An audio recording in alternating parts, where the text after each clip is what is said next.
Hi, and welcome back to the channel. For those of you who don't know, my name is Dan Hurd, and I'm a beginner photographer. And I started this channel to help other beginner photographers with some of the tips and tricks and techniques that I've learned along the way in my short journey as a photographer. So in today's video, what I wanted to talk about was how to shoot, how to set up, how to do some of the settings on your camera, and how to shoot a panorama. So with that, let's get into it. Where I'm at right now is actually I'm a little downstream from Niagara Falls. That's the Niagara River down there, and the mist you see off in the distance is the falls itself, and the bridge that is out there is the Rainbow Bridge between America and Canada. I've shot a panorama here before. It was at nighttime, and I thought that shot came out really well, and actually here it is.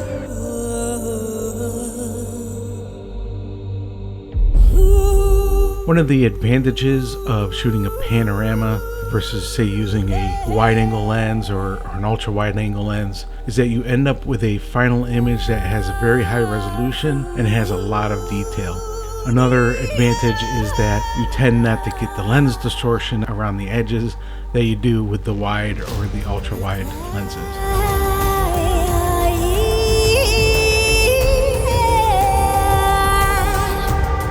What I thought we could do today is try to replicate that shot in the daytime.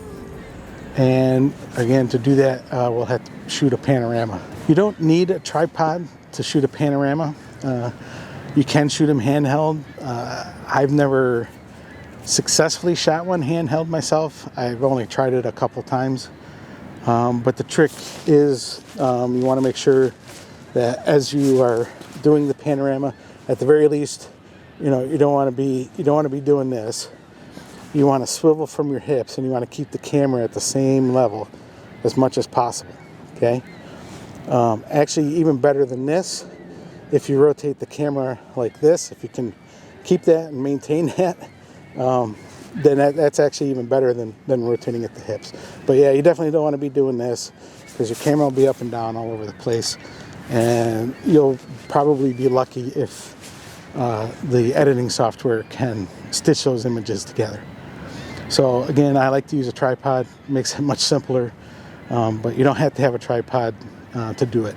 Basically what I did for setup was I made sure my tripod was level. You want to make sure, it doesn't have to be exact, but you want your tripod to be as level as possible. I have a little bubble on my tripod that actually shows if it's level or not, and that helps me get it level.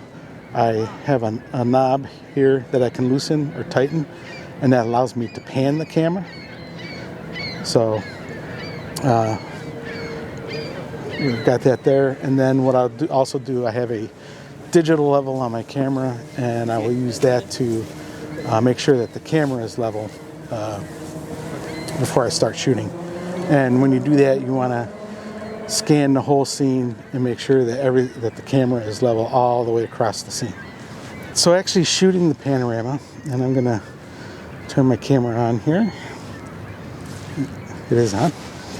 Okay, and here's the digital level, and as you can see, as I pan across, my camera stays level all the way across the pan. It gets a little bit off there, but that little tiny bit isn't gonna matter.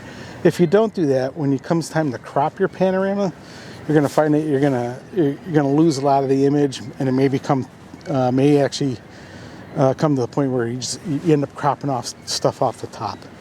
So you want to make sure that your camera is level all the way across the pan. You want to expose for the brightest part of the image, which the sun is right over there right now. So if I take a meter reading, you can see I've actually got it a little bit underexposed, which is how I usually take my images anyways.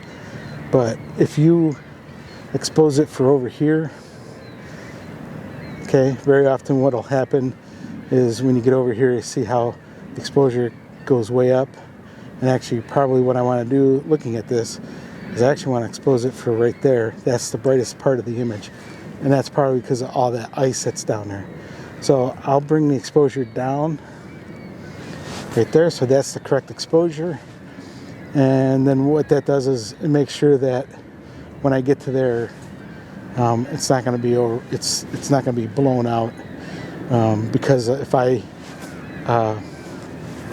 exposed it for that part of the image, it would most likely lose all detail by the time we got to this part of the image. Okay, so then what you do, figure out where you want to start your panorama. I'm going to start mine right about there. The first thing I'm going to do is I'm going to take an image with my hand in front of the camera. And what that does is it gives me a starting and an ending spot to know what images go with what series of images go with what panorama. If you don't do that and you shoot this multiple times, sometimes it can get confusing as to where one panorama stops and one starts.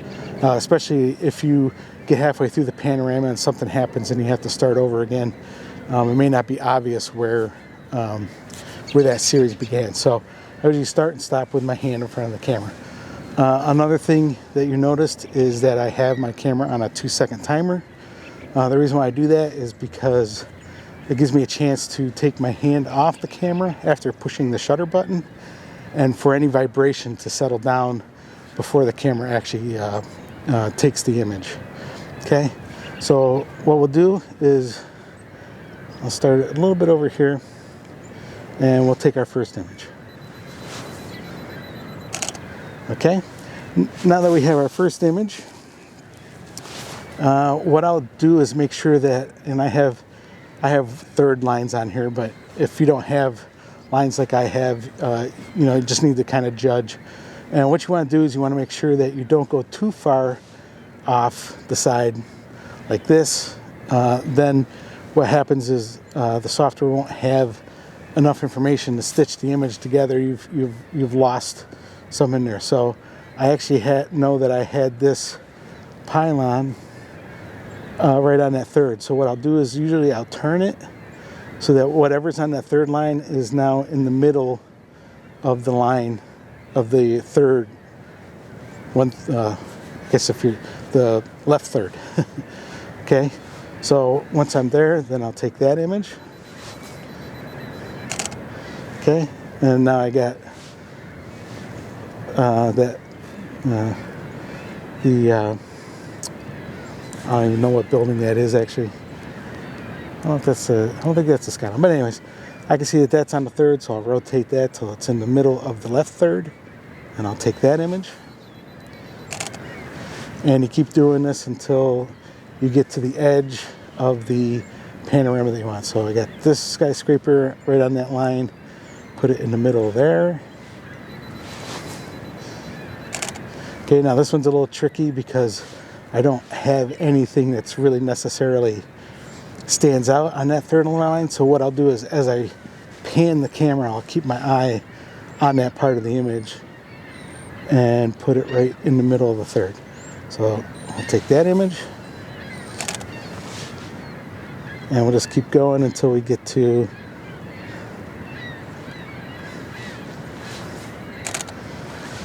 and probably one more. Okay. Now, one thing you'll notice, I have my focus peaking on. That's why there's outline of red in there. You want to keep your camera, your lens on manual focus. You don't want it on autofocus. You want to put it in manual focus and make sure that you are focused. Actually, maybe a little soft there, but so my image may be a little soft because I didn't focus before. But if we go back out, you'll see everything's in focus now. I'm going to do this again.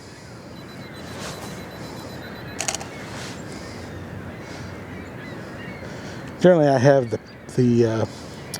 preview turned off because I find it's a little bit annoying more than I use it.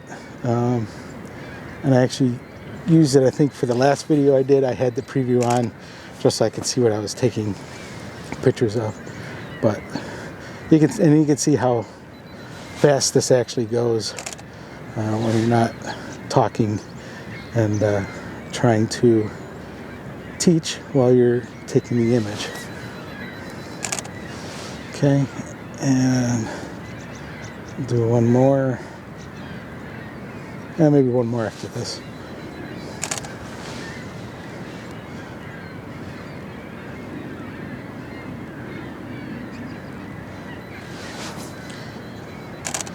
All right, so I'm not sure how good image is going to turn out. It's a little bit cloudy today.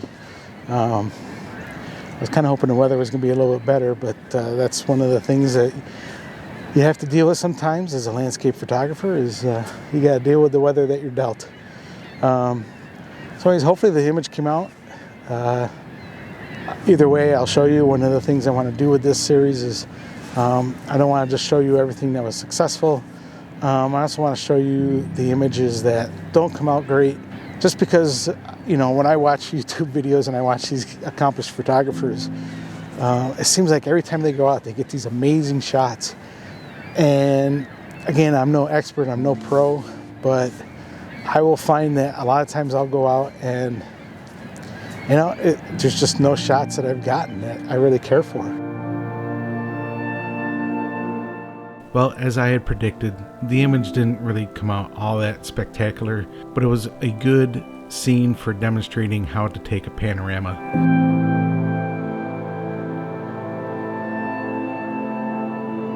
Hopefully you found this video informational and somewhat entertaining. And if you did, please don't forget to like and subscribe. And with that, we'll finish this video, and I'll see you in the next one.